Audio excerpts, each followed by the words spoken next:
When I told the guys at the curling club I was going to marry a woman from the Philippines, the rink went quiet in a way it never does during a match. A couple of them managed a smile, but it wasn't the kind of smile you give someone who just shared good news. It was the kind of smile that says, "I don't know how to tell you what I'm already thinking." Pete, who's been my closest friend since we were both working the northern lines for Hydro One, set down his coffee and asked me point blank how much money I'd sent her.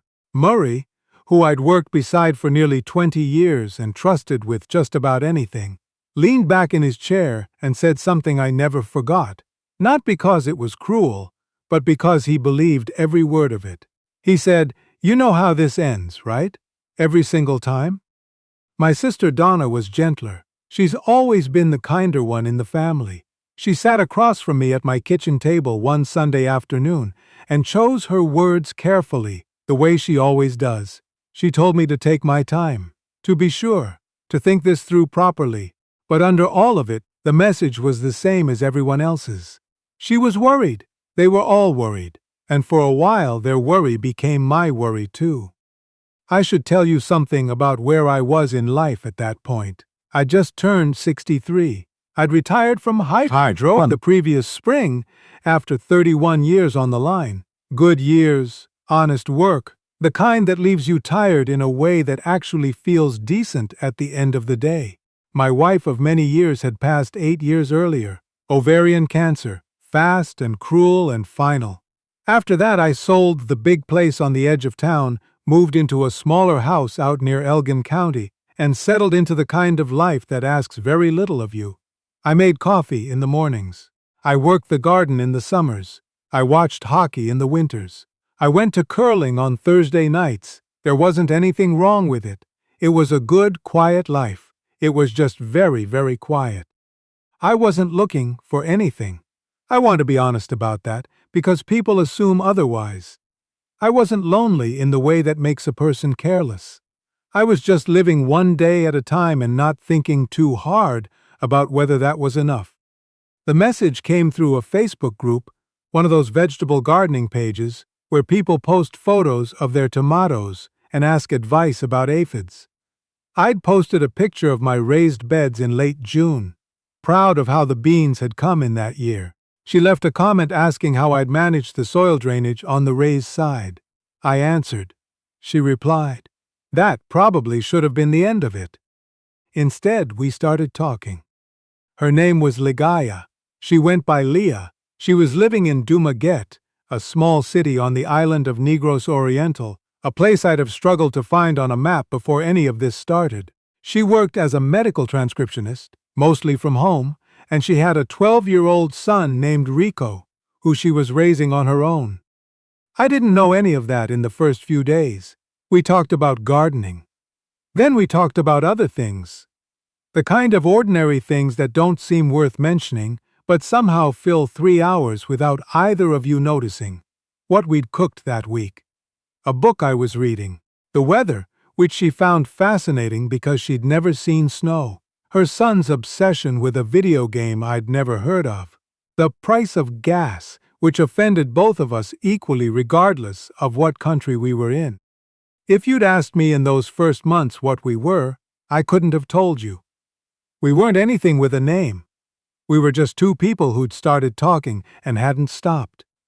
Hours would go by without either of us performing or trying to impress the other.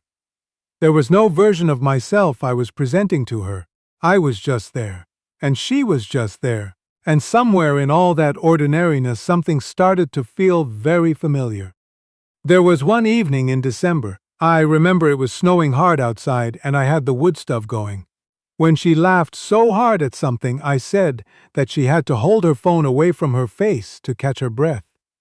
I don't even remember what the joke was. What I remember is that I laughed too, and for the rest of that evening, I felt lighter than I had in a long time. Not dramatically lighter, just the ordinary kind of lighter that you only notice when it's been missing for years.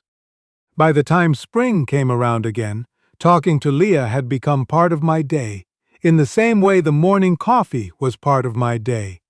I'd find myself thinking I have to tell her about that when something happened. Not because she was my girlfriend or my future wife or anything so defined, just because she was the person I most wanted to tell. What neither of us was saying out loud was the obvious question: what happened next? We'd been talking for nearly a year. We'd never been in the same room. We didn't know if what we'd built on screens would survive a single afternoon together in person. She was the one who finally brought it up. Not dramatically. She said it the way she said most things, lightly, without pressure. She said she hoped we'd have a chance to meet someday. And then she said something I've thought about many times since. She said that if it didn't happen, she'd still be glad we'd found each other. She wasn't asking me to come. She wasn't applying any pressure at all. She was just being honest, that she valued what we had regardless of where it went. And somehow that made me think more seriously about going than anything else could have. But I still had to tell people, and that turned out to be harder than booking a flight. I told Pete first. We were sitting at Tim Hortons on a Tuesday morning, the way we do every week since we both retired. I mentioned it the way you'd mention a trip. I'm thinking of going to the Philippines, going to meet someone I've been talking to online. Pete didn't say anything for a few seconds.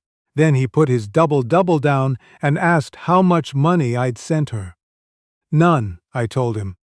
He looked at me like I'd said something in a language he didn't recognize. Over the next few days, the conversations repeated themselves in different rooms with different people. Donna asked whether I'd video called enough to be sure.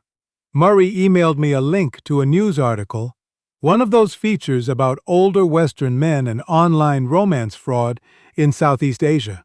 I read the whole thing. Then he sent me another one. Then he called me on a Sunday evening to walk me through every warning sign, which he'd apparently researched before dialing. I didn't get angry at any of them. That's what I want to be clear about. They weren't being cruel. They believed they were protecting me. Pete especially. He'd watched me get through the hardest years after my wife passed. He'd been there through all of it. And the idea of someone taking advantage of that history probably made him feel physically ill. But I noticed something. The more I heard their warnings, the more I started measuring Leah against the stories I was being told instead of against what she'd actually done. And those were two completely different things. She had never asked me for anything. Not money, not gifts, not promises. She'd never hinted at financial trouble in a way that felt strategic. If anything, she seemed almost deliberately careful not to put any kind of weight on me. When Rico needed new school supplies, she mentioned it the way you'd mention any Tuesday, as a fact of life she was handling, not a problem she was presenting to me. But doubt has a way of finding the cracks even in things that seem solid. I started second-guessing moments that hadn't bothered me before. I started reading her messages differently. I started wondering whether the ease I felt talking to her was real or whether I'd simply been too alone for too long to know the difference. There was one dinner in particular that nearly ended everything. Pete had me over to his place one Friday evening. His wife cooked. A good meal, a nice evening on the surface. But I could tell Pete had a plan before the soup was on the table. He went through it all. The age gap. The fact that Leah had a child. The distance. The financial picture. What would a woman in her situation stand to gain from a retired widower living on a CPP pension in rural Ontario? He wasn't yelling. He was calm and methodical, and he sounded like a man who'd done his homework and was genuinely frightened for me. By the time I drove home that night, I wasn't sure of anything. I sat in my driveway for a long time before going inside. I thought about canceling the flight I hadn't even booked yet. I thought about sending Leah a message that said I've been thinking this through and I think we should stay as we are. I thought about the easier thing. But something felt wrong about making that decision without telling her why. If I was going to step back, she deserved to know what was actually going through my mind. So one evening I took a breath and told her. I told her about Pete's dinner. about the articles Murray had sent, about Donna's careful questions, about the specific fear that kept circling back, that she was more interested in what a paid-off house and a steady pension could offer than in anything about me. The longer I talked, the worse I felt about saying it, because I was essentially telling a woman I cared about that people didn't trust her for no reason other than where she'd been born and what her circumstances looked like from the outside. When I finished, she was quiet for a moment. Then she asked me one question. She said, "Do you believe them?" I told her honestly that I didn't know. I told her some of it had gotten into my head more than I'd expected. She nodded, not with hurt, not with anger. She just nodded. Then she said, "I think I'd feel the same way if the situation were reversed." I didn't have an answer for that. I just sat there looking at her on the screen. She said she understood why the people in my life were worried. She said she'd probably worry too if someone she loved was making a decision that looked the same from the outside. And then she said something I've kept with me since. She said, "I'm not asking you to ignore what they told you. I'm asking you not to decide who I am before you've had the chance to find out." That was it. No ultimatum, no defense, no list of evidence she was ready to submit, just that. I booked the flight 3 days later. I was nervous on the way over, stupidly nervous. I'd flown plenty in my life. Field work takes you places, but I kept checking the arrival screen like the numbers were going to change. I'd imagined the meeting dozens of times and knew that none of those versions were accurate. I walked through the arrivals area at the small terminal in Dumaguete and looked around, and there she was. She smiled. I smiled. For about 2 seconds, neither of us moved. Then she laughed, that same laugh I'd heard through the phone 100 times, and it was like the past year suddenly had a real physical anchor. The first thing she said was, "You look exactly like your photos," which I did not fully believe until now. I laughed. We walked out together. What surprised me over the next 10 days wasn't the things I'd been nervous about. It wasn't the food, though the food was something else. It wasn't the heat, though coming from November in Ontario, the heat required some adjusting. What surprised me was how little adjustment the conversation required. We just kept going, the same as we always had, except now we were walking down a street together or sitting in a turo near the pier, instead of staring at each other through screens. I paid attention to everything, not because I was suspicious, but because I'd promised myself I'd be honest about what I saw, not just what I hoped to see. I noticed how Leah spoke to the woman who sold vegetables near Riesel Boulevard every morning. There was a warmth there that didn't switch on and off depending on who was watching. I noticed how she handled it when Rico was rude to her one afternoon. Not harshly, but with the kind of calm consistency that only comes from having actually thought about who you want your kid to become. I noticed how she handled it when a plan fell apart because of rain and a flooded road. She just adjusted without complaint and suggested something else, as though inconvenience was simply part of the landscape. There was one afternoon near the public market that I haven't stopped thinking about. We were waiting for our food at a small eatery when an elderly woman came in, clearly confused, asking the cashier something the cashier couldn't fully understand. Without any fuss, Leah walked over, listened to the old woman, spoke with the cashier for her, sorted it out, then came back to our table and picked up the conversation exactly where we'd left it. She never mentioned it again for the rest of the afternoon. She didn't seem to think it warranted mentioning. That kind of thing cannot be staged. I also noticed something else. Rico, who had been politely distant with me the way any 12-year-old would be with a stranger in his house, started warming up around the 4th day. He started telling me things about his school, his friends, the shows he was watching. He asked me what snow felt like. I told him, and he considered it the way kids consider things, seriously, actually trying to imagine it. By the end of the trip, he was calling me Kuya, which Leah later explained was something between a term of respect and something a little warmer. She told me, quietly, that he hadn't called anyone that before. Leaving was hard. I hadn't expected that. I'd expected the 10 days to feel like what they were, a long trip to verify something. Instead, they felt like leaving something behind. On the flight home, I thought about Pete's dinner and how certain everyone had been about how this story would go. And I thought about an elderly woman at a cashier and a 12-year-old boy asking what snow felt like. And none of it matched the version of events I'd been warned about. Back in Elgin County that November, my house was cold. I'd left the heat turned down while I was away. I walked in, waited for it to warm up, and sat down at the kitchen table with a feeling I couldn't quite name. It wasn't sadness. It was more like the particular silence that becomes noticeable only when you've gotten used to the sound of something. I made coffee. I sat there waiting for a notification. Pete called a few days later. He asked how it went. I thought about how to answer. I said it felt normal, like catching up with someone I'd known longer than I actually had. He was quiet for a moment. Then he said, "That's actually the best thing you could have said." Something shifted after that trip.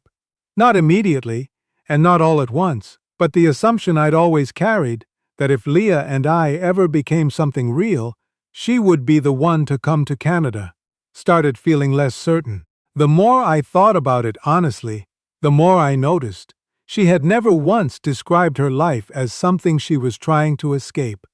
She talked about her neighborhood, her neighbors, Rico's school, the rhythms of her days with a kind of ease and rootedness that doesn't come from someone looking for a way out. She was already home. And I was a 63-year-old man with a paid-off house in the country, a decent pension, and no particular reason I had to stay in Elgin County except that it was familiar. I sat with that question for a long time. I was honest with myself about what it would cost. Donna. Pete on Tuesday mornings, Thursday night curling, being able to drive 30 kilometers to visit the people I grew up with, the way the county smells in April when the frost finally gives up. Those weren't small things. An entire life is built from exactly those kinds of small things. But I kept coming back to one evening. I was on my second visit by then, and we were sitting on the front steps of Leah's house while Rico did homework inside. The neighborhood was winding down, kids heading in, dogs somewhere down the road, someone frying something that smelled extraordinary. She looked over at me and asked, quietly, without weight, "Are you happy here?" I didn't answer right away, not because I didn't know, because I knew what the answer meant. I told her, "Yes, I think I am." She nodded, looked back out at the street, and didn't say another word about it. That night I lay awake, thinking about something I hadn't thought about in years. I'd spent my whole working life measuring things, line voltage, load capacity, what a system could handle before it failed. I'd been good at it. I'd also spent years measuring my own life by similar standards. Pension contributions, property value, what I'd saved and what I'd built. Solid things, sensible things. But lying awake at 63 in a small house in Dumaguete with a ceiling fan turning overhead, I started wondering whether I'd been carrying a very organized, very practical life in the direction of something I kept meaning to get to later. There's no clean version of deciding to leave Ontario at 63 after living your whole life there. There were spreadsheets. There were calls with my financial advisor, who was professionally supportive and personally bewildered. There were long calls with Donna, who asked every question I would have asked if the situation were reversed. There were evenings when I was completely certain I was making a mistake, and mornings that followed where I couldn't explain why I was still hesitating. What finally settled, it wasn't a dramatic moment. It was an ordinary morning when I called a property management company and arranged to rent out the house. After I hung up, I sat in my kitchen with my coffee and felt something shift. Not relief, exactly. Just the particular stillness that comes when you've been going back and forth on something for a long time, and you've finally committed to one direction. I moved to Dumaguete 11 months later. People sometimes imagine that life in the Philippines must feel like a permanent holiday when you come from a Canadian winter. It does not. Life is just life, at whatever latitude you happen to be living it. There were practical things to sort out that nobody warns you about until you're in the middle of them. A great deal of paperwork. Finding a doctor I trusted. Understanding how the local banking worked. Figuring out which vendors at the market were fair, and which ones quoted a foreigner's price, regardless of how many months I'd been living down the road from them. There were days when I got things wrong because I didn't know the unspoken rules yet. I moved too fast when patience was needed, or held back when showing up was what the situation called for. Leah never made me feel foolish for not knowing. She explained when explaining was needed, and let me work things out when I was capable of working them out. About 8 months in, Rico got sick, dengue fever. It moved fast. One day he had what looked like a heavy flu, and within 48 hours we were at the hospital. I won't go into all of it. What I'll say is that it was frightening in a way that made everything else from the previous 8 months look simple. And what I'll also say is this. Leah didn't shut me out. She'd been handling everything in Rico's life on her own for 12 years, and I could see that her instinct was still to carry it alone. But she let me in. She told me what she needed. She let me sit with her through the nights at the hospital. She let me handle the things she didn't have energy for because she was focused entirely on her boy, and I was glad to be trusted with any of it. Rico came home after 6 days. He was fine. He's still fine. He still asks about snow from time to time, and I keep telling him I'll show him someday. Pete came out to visit the following year. We drove him around the island, took him to the market, ate at a restaurant by the water one evening. On the last night, we were sitting on the front steps, the same steps where Leah had once asked me if I was happy, and Pete looked out at the street for a while without saying anything. Then he said quietly, "I get it now." He wasn't apologizing. He wasn't saying he'd been wrong to worry. He was just saying that seeing it in person was different from imagining it from the other side of the world. That meant more to me than hearing I was right ever could have. People still ask me sometimes, usually someone who's heard the story, or someone working up the courage for their own difficult decision, whether I regret what I left behind. I don't know how to answer that cleanly, because the honest answer is that I miss things. I miss Donna. I miss Pete on Tuesday mornings. I miss the county in April. I miss being able to just get in the truck and visit people I've known my whole life. Missing those things isn't something you stop doing, and pretending otherwise would be dishonest. Every meaningful choice costs you something. That's what makes it meaningful. But I also know this. If I'd let fear be the one making decisions, I'd have stayed in a very orderly, very quiet house in Elgin County, wondering for the rest of my life whether everyone had been right. That's the other version of the future. I think about it sometimes. It looks safe and familiar and very long. What I didn't understand at 63, sitting in my kitchen reading articles Murray had forwarded me, was that the biggest risk wasn't the one everyone was warning me about.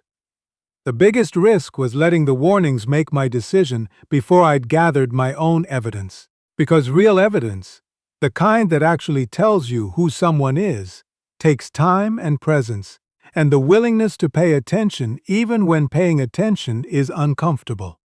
I look across the room now, and I don't see the woman everyone had already written a story about before she'd spoken a word in front of them. I see the woman who asked me a simple question on the front steps one evening and waited quietly for an honest answer, who let me into the hardest night of her life as a mother because she'd decided to trust me with it, who took 2 heavy bags from an elderly woman at a market and came back to the table and talked about something else entirely, as though kindness were just a thing you did and not something you needed credit for. She's the same person she was the first time I heard her laugh through a phone in a cold house in Ontario. The only thing that's changed is that now the people who were certain they knew how this story ended have had the chance to actually meet her. And one by one, they've stopped being certain about anything.